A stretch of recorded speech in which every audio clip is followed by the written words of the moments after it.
Hey everybody, Jamey Jordan here, and today I want to introduce you to our brand new table for the 19-inch bead roller. First, let's talk about the surface. It's made out of lightweight HDPE, and it's great because it won't mark or mar your surface.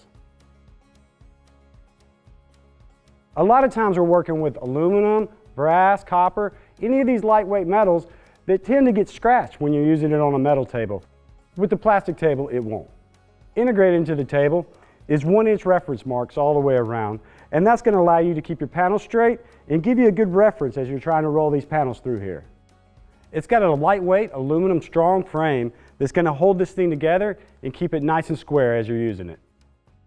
This table mounted to our 19-inch bead roller is going to give you a very solid work surface so you can tackle just about anything.